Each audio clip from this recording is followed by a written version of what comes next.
आइए बच्चों, हम लोग एक्सरसाइज 4.3 अर्थात प्रश्नावली 4.5 के क्वेश्चन सॉल्व करते हैं। 4.5 का क्वेश्चन सॉल्व करने के लिए हमें जानना होगा त्रिभुजों का क्षेत्रफल, एरिया ऑफ ट्रायंगल्स।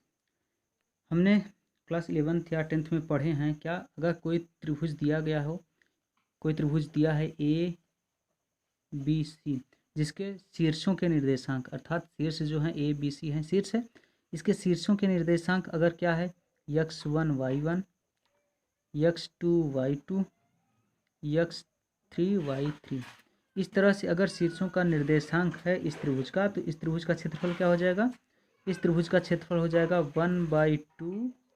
1/2 होगा। और क्या होगा x1 y2 minus y1 plus x2 y3 minus y1, फिर प्लस क्या होगा, प्लस हो जाएगा x3, और जब x3 हो गया तो y1 माइनस y2। ये होता है त्रिभुज का क्षेत्रफल। क्या होता है, अगर किसी त्रिभुज का क्षेत्रफल x1 y1 x2 y2 x3 y3 त्रिभुज का शीर्ष दिए गए हैं, तो उस त्रिभुज का क्षेत्रफल होता है हमारा 1/2 x1 से शुरू होगा x1, फिर y2 minus y1, y2 minus y3 होगा यहाँ पे, अर्थात 1 2 3 हो गया, x1 y2 minus y3 plus x1 है, फिर उसके बाद x2 आया, x2 2 3 1 x2 y2 minus y1, फिर प्लस x3 आ गया, तो y1 माइनस y2, ये हमारा क्या हो गया त्रिभुज का क्षेत्रफल। अब इसको अगर हम डिटर्मिनेंट सारणी के रूप में लिखें तो ये हमारा क्या हो जाएगा 1/2, और क्या होगा हो जाएगा x1, ये क्या होगा, अगर हम इस तरह से लिखें कि y2 y3 1 1, ठीक, प्लस x2, ये x2 का मतलब यहाँ पे हो जाएगा y3 y1 और 1 1, फिर प्लस x3, और x3 हुआ, इसका मतलब y1 y2 और 1 1, ये हमारा इस तरह से हो जाएगा। ठीक, ये देखिए अगर हम ऐसे सारणी बनाएं क्या, x1 y1 x2 y2 x3 y3, यहाँ 1 1 1, ये अगर इस तरह से हम बना रहे हैं सारणी, ये सारणी अगर बन रही है तो इसके एलांग्स अगर हम एक्सपेंड करेंगे, ये कौन C1 के अंदिश अगर हम इस सारणी को खोलेंगे, सॉल्व करेंगे, तो क्या हो जाएगा x1 होगा, x1 हुआ, यहाँ पे माइनस होगा, ठीक, ये x1 हुआ तो क्या हुआ y2 माइनस, ये और ये निकल गए, ये पंक्ति और ये स्तंभ हट गया, क्या बचा y2 y3, यहाँ पे y2 y3 और 1 1, ठीक है, फिर माइनस x2 हुआ, ये वाला हुआ जब, तो क्या होगा y1 y3, x2 के साथ ये यहाँ पे होगा, ये y1 y3, यहाँ पे y1 y3, ये और ये निकल गया y1 y3, ये y1 y3 1 1, ठीक, फिर x3 बचा, ये प्लस x3 बचा गया, तो ये और ये निकल जाएगा y1 y2 और 1 1, इस तरह से हम जो है इसको लिख लिए। अब ये लिखने का मतलब ये यहाँ से यहाँ तक ये क्या है, ये 1/2, और ये टोटल, इसको हम ये लिख सकते हैं क्योंकि इसी का एक्सपेंड है, इसी का विस्तार है, तो हम लिख सकते हैं x1 y1 1, x2 y2 1, x3 y3 1, अर्थात त्रिभुज का क्षेत्रफल क्या होगा 1/2, और त्रिभुज का जो निर्देशांक दिया रहेगा x1 y1 x2 y2 x3 y3, और साथ में एक एक एक करके इस सारणी बनाएंगे, और इसको जो है सॉल्व करेंगे तो हमें त्रिभुज का क्षेत्रफल मिल जाएगा, अर्थात त्रिभुज के क्षेत्रफल का फार्मूला 1/2 और ये सारणी। ठीक, अब इसको जब सॉल्व करेंगे तो हो सकता है कि कुछ माइनस में आए, कभी माइनस में सारणी का मान आएगा, कभी पॉजिटिव आएगा, तो जब माइनस में आएगा तो हमें पता है कि त्रिभुज का क्षेत्रफल माइनस नहीं हो सकता, इसका मतलब माइनस को इग्नोर कर देना है, हमें सिर्फ पॉजिटिव साइन लेना है और त्रिभुज का क्षेत्रफल निकालना है। ये तो हो गया त्रिभुज का क्षेत्रफल। फिर अगर 3 पॉइंट्स हैं, points A, points B, point C, A B C, अगर 3 बिंदु हैं तो आप पढ़े होंगे कि कोई 3 बिंदु समरेख कब होते हैं, कोई 3 बिंदु समरेख कब होते हैं, जब पढ़े होगे कि एक बिंदु और दूसरे बिंदु से होकर जाने वाली रेखा का समीकरण निकालें और तीसरे बिंदु को सेटिस्फाइड करवा दें, संतुष्ट करवाएं। अगर तीसरा पॉइंट संतुष्ट कर जा रहा है तो हम कहेंगे कि तीनों बिंदु संरेख हैं। पहला इस तरह से इस नियम से हम सॉल्व करते थे। या फिर इन तीनों बिंदुओं से होकर के बनने वाले त्रिभुज का क्षेत्रफल निकाल लीजिए। अगर इन तीन बिंदुओं से के द्वारा अगर हम त्रिभुज का क्षेत्रफल निकालते हैं, अगर कोई ना कोई क्षेत्रफल आ जाता है तो हम कहेंगे तीनों बिंदु समरेख नहीं हैं। लेकिन अगर इस त्रिभुज का क्षेत्रफल 0 आ जाएगा तो हम कहेंगे ये तीनों बिंदु समरेख होंगे। 0 क्यों आएगा? क्योंकि जब तीनों एक ही लाइन में हो जाएंगे तो त्रिभुज बनेगा ही नहीं। जब बनेगा ही नहीं तो त्रिभुज का क्षेत्रफल निकलने की बात ही नहीं। इसलिए हम कहेंगे कि त्रिभुज का क्षेत्रफल 0 हो गया। इसका मतलब तीनों पॉइंट्स क्या हैं? समरेख। अर्थात हमें अगर दिखाना हो कि x1 y1 x2 y2 x3 y3 ये तीनों समरेख हैं, प्रूफ कीजिए। तो हम प्रूफ करेंगे कि 1/2 x1 y1 x2 y2 x3 y3 और 1 1 1 ये हम प्रूफ करेंगे कि इसका मान 0 आ रहा है। अगर इसका मान 0 आ जाएगा तो हम कहेंगे तीनों पॉइंट्स क्या हैं? समरेख हैं।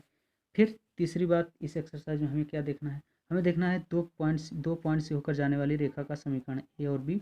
ए का निर्देशांक दिया रहेगा x1 y1, ठीक, बी का x2 y2।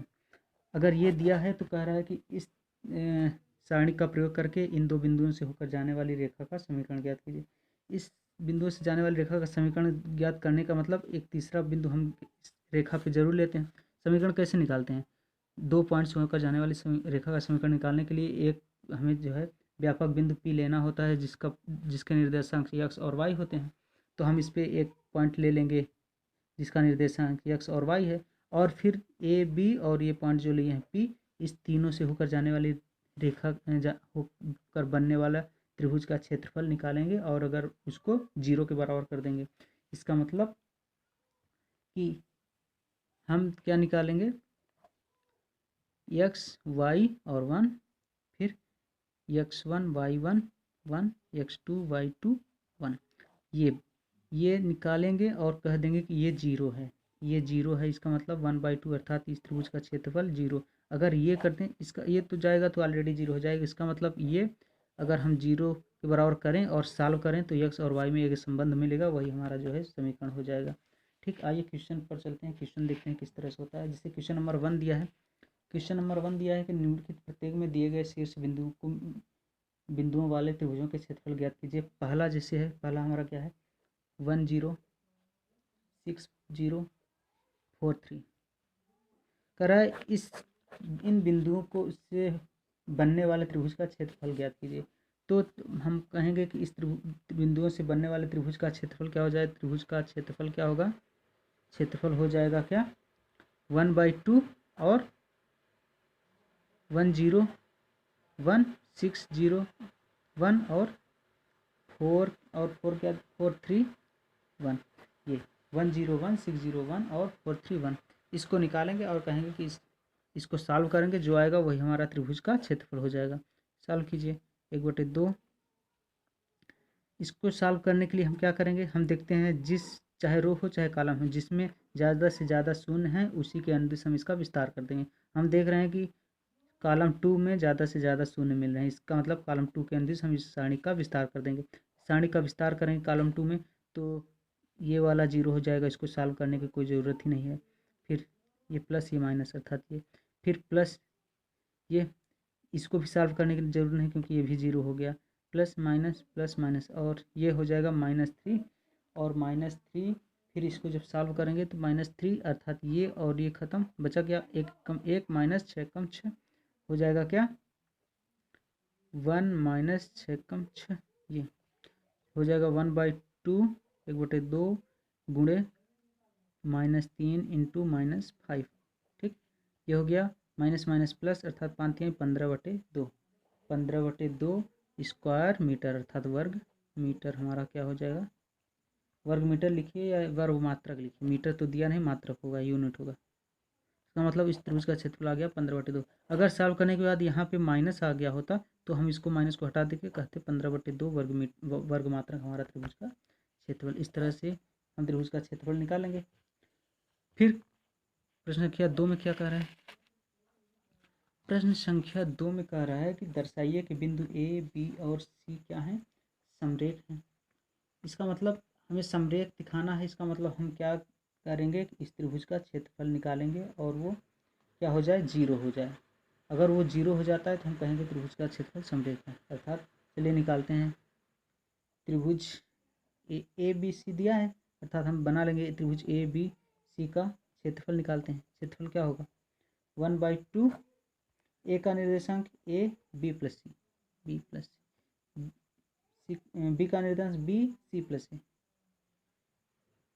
ठीक है, बी सी प्लस ए। फिर सी का निर्देशांक सी ए प्लस बी और 1 1 1, ये इस तरह से हो गया। हम कहेंगे अब इसको चेक करेंगे कि इसको सॉल्व करेंगे। अगर इसका मान 0 आ जाएगा तो हम कहेंगे कि ये बी सी क्या है, समरेख है। ठीक है, चलिए इसको 1/2 करेंगे और क्या करें, B plus C, B plus सी है, सी प्लस ए है, ए प्लस बी है। अगर हम क्या करें, यहाँ पे C1 और C2 है ना, ये C3, अर्थात अगर हम C1 की जगह C1 प्लस C2 लिख दें, C1 की जगह C1 प्लस C2 लिखें, C1 की जगह C1 प्लस C2 लिखें तो क्या हो जाएगा, ए प्लस बी प्लस सी, ए प्लस बी प्लस सी और बी प्लस सी, C2 वही रहेगा, C3 वही रहेगा। ठीक है, यहाँ पे हो जाएगा बी प्लस सी प्लस ए, बी प्लस सी प्लस ए, बी प्लस सी प्लस ए और यहाँ पे सी प्लस ए और एक वही रहेगा। यहाँ सी प्लस ए प्लस बी, सी प्लस ए प्लस बी, यहाँ पे ए प्लस बी और 1। ठीक है, अब C1 में हम जो है ए प्लस बी प्लस सी कॉमन ले लेंगे। इसमें ए प्लस बी प्लस सी, इसमें भी ए प्लस बी प्लस सी, इसमें भी ए प्लस बी प्लस सी, अर्थात C1 से हम ए प्लस बी प्लस सी हम जो है बाहर निकाल लेंगे। तो हो जाएगा क्या, 1/2 ए प्लस बी प्लस सी हो जाएगा, त्रिभुज का क्षेत्रफल हो जाएगा 1/2 इंटू ए प्लस बी प्लस सी, ये हो गया। और बचेगा क्या, जब एक ए प्लस बी प्लस सी कॉमन लेंगे तो बचेगा 1 1 1 और दूसरी पंक्ति बचेगा बी प्लस सी, सी प्लस ए और ए प्लस बी, ये और लास्ट वाला 1 1 1 था ही। अब यहाँ पे देखो ये क्या हो जाएगा, 1/2 गुणे ए प्लस बी प्लस सी इंटू 0। 0 क्यों हो गया, क्योंकि यहाँ पे लिखो कि C1 equal to C3, column 1 और कॉलम 3 दोनों क्या हैं, बराबर हैं। जब किसी सारणी के 2 कॉलम या 2 स्तंभ आपस में बराबर हो जाएं, और 2 कॉलम या 2 रो आपस में बराबर हो जाए तो उस सारणी का मान 0 होगा, अर्थात ये 0 हो गया। इसका मतलब ये पूरा का पूरा हमारा 0 हो गया। इसका मतलब जो पॉइंट दिए गए थे उससे होकर जाने वाले त्रिभुज को का क्षेत्रफल निकाले और वो क्षेत्रफल अगर 0 आ गया, इसका मतलब क्या है कि तीनों बिंदु संरेख हैं। इसलिए लिख देंगे कि ए बी और सी संरेख हैं। ठीक, यही आंसर। क्वेश्चन नंबर 3 कह रहा है प्रत्येक में के का मान ज्ञात कीजिए। यह त्रिभुज के क्षेत्रफल 4 वर्ग इकाई है जहाँ सी एस बिंदु कह रहा है कि अगर त्रिभुज का क्षेत्रफल 4 वर्ग इकाई है तो के का मान ज्ञात कीजिए। हमें पॉइंट्स दिए गए हैं K0 4 0 0। इसमें कुछ नहीं करना है, इसमें आप लोग क्या कीजिए, जो पॉइंट्स दिया गया है उसका क्षेत्रफल निकालिए, उसका क्षेत्रफल और फार्मूला लगा कर सारणी रखिए और बराबर क्या रख दीजिए, +-4, क्योंकि त्रिभुज का क्षेत्रफल दिया गया है कितना, 4, बराबर +-4 रखो। सॉल्व करोगे आंसर आ जाएगा, के की वैल्यू मिल जाएगी। ठीक, क्वेश्चन नंबर 4 में सारणिकों का प्रयोग करके 1 2 3 6 को मिलाने वाली रेखा का समीकरण ज्ञात कीजिए। कुछ नहीं है, इसमें भी आप लोग क्या कीजिए,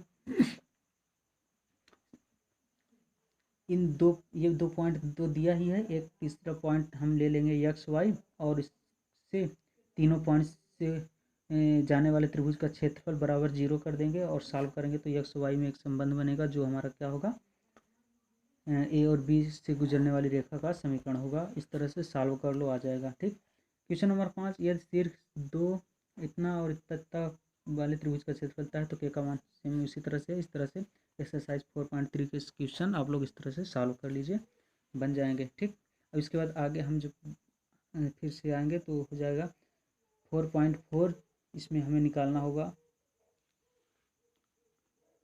जो, तो फिर देखा जाएगा। अभी तो एक्सरसाइज 4.3 आप लोग सॉल्व कीजिए पूरा एक तरफ से और नोट्स अच्छे से बनाइए। जो भी क्वेश्चन सॉल्व कर रहे हैं उसको नोट्स में लिखिए, फेयर बनाइए।